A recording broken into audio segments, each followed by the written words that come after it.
नमस्कार दोस्तों, स्वागत है एक बार फिर से आपके अपने एजुकेशन चैनल एजुट्यूबर देव पर। तो दोस्तों, वेटिंग लिस्ट का इंतज़ार उन अभ्यर्थियों को रहता है जो एक आध नंबर से रह रहे हैं या कुछ एक रैंक से 2-4 या 5-7 रैंक से रह रहे हैं। और रैंक का कैसे पता चलता है, जब क्योंकि आजकल आपको पता है एक ये स्टैंडर्ड सी चीज़ें हो गई हैं कि 2 गुने या 3 गुने या 2.5 गुने अभ्यर्थी बुलाते हैं, जिसमें जो मेन जैसे 100 चाहिए तो 100 को जो है मेन लिस्ट में रखते हैं। उसमें से जो लोग ज्वाइन नहीं करते, जो लोग नियुक्ति या पद स्थापन स्वीकार नहीं करते, उनकी जगह जो है वेटिंग लिस्ट निकाली जाती है और उस वेटिंग को पिकअप लिस्ट कहा जाता है।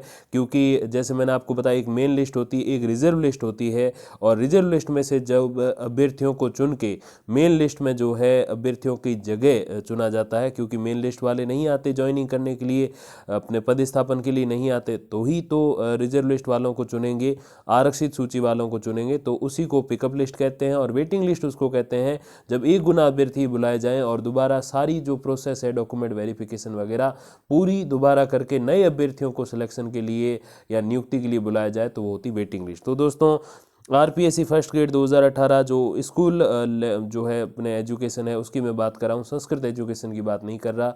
उसकी दोस्तों वेटिंग लिस्ट या यूँ कहें पिकअप लिस्ट आनी शुरू हो गई। सबसे पहली दोस्तों जो है फिजिक्स यानी कि अपने भौतिक विज्ञान, भौतिकी भी बोलते हैं कई बार, इसकी जो है वेटिंग लिस्ट या यूँ कहें पिकअप लिस्ट आई है 5 पदों पे। तो देखिए, अब अलग अलग रैंक के जो अभ्यर्थी हैं वो सिलेक्ट हुए हैं, क्योंकि जिसने जिस कैटेगरी में ज्वाइन नहीं किया है उसी के पद रिक्त हुए हैं और उसी के ऊपर जो है वेटिंग लिस्ट निकाली जाती है। कई बार ये भी प्रश्न रहता है कि सर 5 पद खाली है तो किस कैटेगरी में से चुने जाएंगे, कौन सी रैंक के चुने जाएंगे। तो देखिए, रैंक वगैरह कैटेगरी वगैरह सब पहले से तय होती है, और उसमें जिस कैटेगरी में कोई अभ्यर्थी नहीं आता उसी में जो है नया अभ्यर्थी चुना जाता है। तो कैटेगरी वही रहेगी, पद वही रहेंगे, अभ्यर्थी उसका नहीं आया तो ही नया चुना जाएगा, और उसमें अगर पूरे आ गए तो नए नहीं चुने जाएंगे। तो ऐसा होता है कि कई बार जो है 10 पद खाली होते हैं, लेकिन जो जनरल कैटेगरी है उसमें से एक ही अभ्यर्थी चयनित हो पाता है, क्योंकि 9 जो पद है वो अन्य कैटेगरीज के होते हैं। तो जिस कैटेगरी का पद खाली है उसी कैटेगरी का नया अभ्यर्थी चुना जाएगा, तो ये आप ध्यान रखिएगा।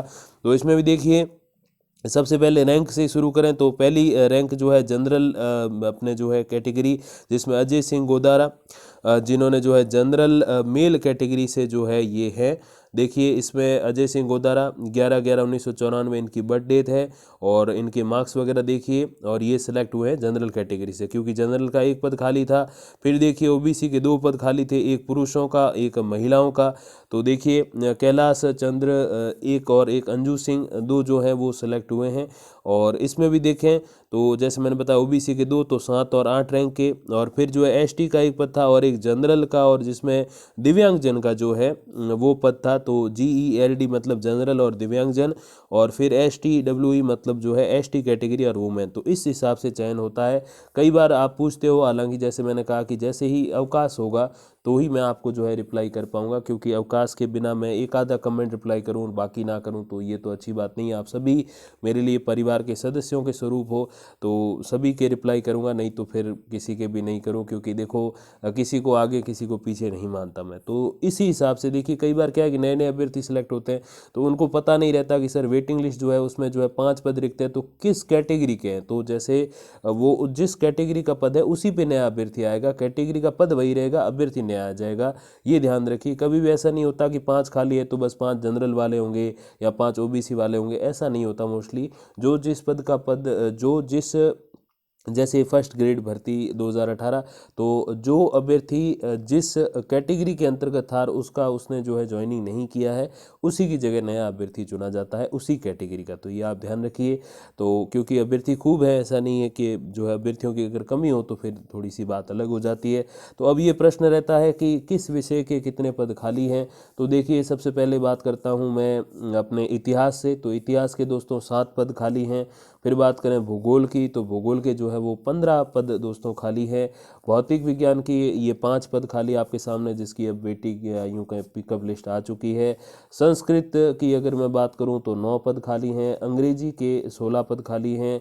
राजनीति विज्ञान के 21 पद खाली हैं। हिंदी के 12 पद खाली है। जीव विज्ञान के 4 पद खाली हैं, और रसायन विज्ञान के 5 पद खाली है। तो ऐसे करके दोस्तों ये सारे रिक्त पदों की पूरी कहानी है।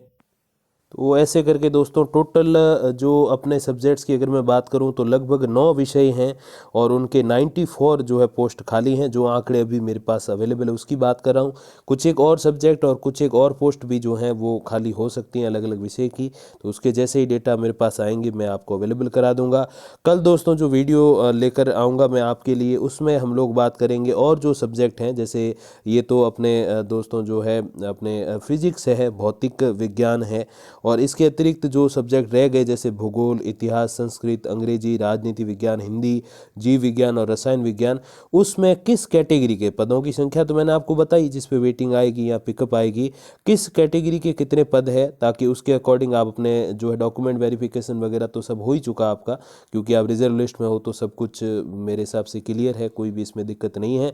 लेकिन ज्वाइनिंग वाले जो डॉक्यूमेंट्स रहते हैं जैसे आपका ओबीसी सर्टिफिकेट है, मूल निवास प्रमाण पत्र है, या ये जो सारे जो आपके डॉक्यूमेंट्स वगैरह रेडी ही हैं, क्योंकि आप डॉक्यूमेंट वेरिफिकेशन से आगे बढ़ के पहुंचे हो, लेकिन फिर भी बिल्कुल तैयार रहिएगा जो, और उसी के अकॉर्डिंग हम लोग कल वीडियो में बात करेंगे कि किस कैटेगरी के कितने पदों पे जो है वेटिंग लिस्ट आ सकती है। सबसे ज़्यादा अपने राजनीति में पद है, राजनीति विज्ञान में, और सेकंड जो है अपने 16 पद हैं अंग्रेजी में, और किस कैटेगरी के कितने पद रिक्त हैं जिस पे जो है पिकअप लिस्ट आएगी, क्योंकि कैटेगरी वाइज होती सारी चीज़ें, तो वो हम लोग कल वीडियो में बात करेंगे।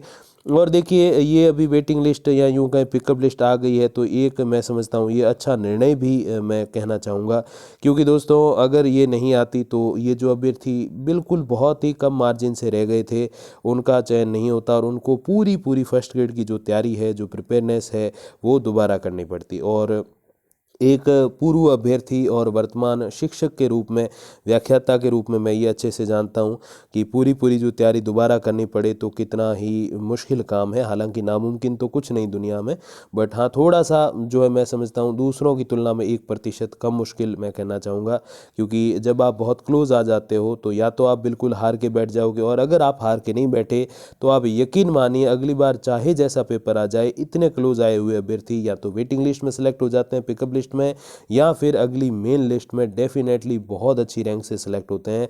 क्योंकि देखिए अंतर नहीं होता, एक व्यक्ति जिसने 100 में से 80 बनाए, एक व्यक्ति जिसने 100 में से 79.50 बनाए, उसमें कोई फर्क नहीं है। लेकिन आधे अंक का या कई बार डेट ऑफ बर्थ का भी जो अंतर रहता है, सीनियर को ले लेते हैं, जूनियर को छोड़ देते हैं, तो वो अंतर जो है बिल्कुल भी 1% भी ऐसा नहीं है कि बस ये अंतर है तो बस दिन रात का, ऐसा कुछ भी नहीं है। तो आपको मेहनत करते रहना है। और देखिए जो अभ्यर्थी अब बहुत क्लोज हैं बाकी सभी सब्जेक्ट्स में, जैसे मैंने नाम बताया रसायन विज्ञान, जीव विज्ञान, हिंदी, राजनीति, अंग्रेजी, संस्कृत, भूगोल, इतिहास में, तो उनको भी अब बैठ नहीं जाना है कि बस बिल्कुल हाँ अब तो अपने 1-2 मतलब कम से कम 15 पदों पे आएंगी वेटिंग लिस्ट, तो फिर मेरा तो हो ही जाएगा क्योंकि मेरी सेकंड रैंक है। तो देखिए आपको फिलहाल बैठ नहीं जाना है, तैयारी करते रहना है। और विशेषकर कल जो वीडियो आएगा अपना, जिसमें मैं आपको कैटेगरी वाइज बताऊंगा कि इस विषय में इतने पद खाली है, पूरे डेटा मैं आंकड़े लेकर आऊंगा, तब तक तो आपको बिल्कुल नहीं बैठना है, क्योंकि क्या पता उसमें भी एक आध पद अगर दाएं बाएं हो जाए तो आप अपनी तैयारी ना छोड़ो, तैयारी बिल्कुल करते रहो। और उसके बाद भी अगर सिलेक्ट हो जाओ और तो फिर कॉलेज लेक्चरर की कर लेना, और अब चाहते हो कि नहीं मेरी तैयारी है तो मैं दोबारा देना चाहूँ तो बिल्कुल दोबारा दीजिए, और अच्छी रैंक से फिर से सिलेक्ट हो जाइए। नौकरी तो रहेगी वो, लेकिन एक अच्छी रैंक से सिलेक्शन होगा तो फिर आपका और अच्छा लगेगा। और आप सोचते हो नहीं यार बार बार कौन करे, तो फिर आप कॉलेज लेक्चरर की तैयारी कीजिएगा सिलेक्शन के बाद में। तो ये सारी बातें हैं, और कल जल्द ही मैं चाहूँगा कि वीडियो वो लेकर आऊँ आपके सामने, जिसमें कैटेगरी वाइज हम लोग पद कितने खाली हैं उस पर बात करेंगे। तब तक के लिए दोस्तों धन्यवाद, नमस्कार।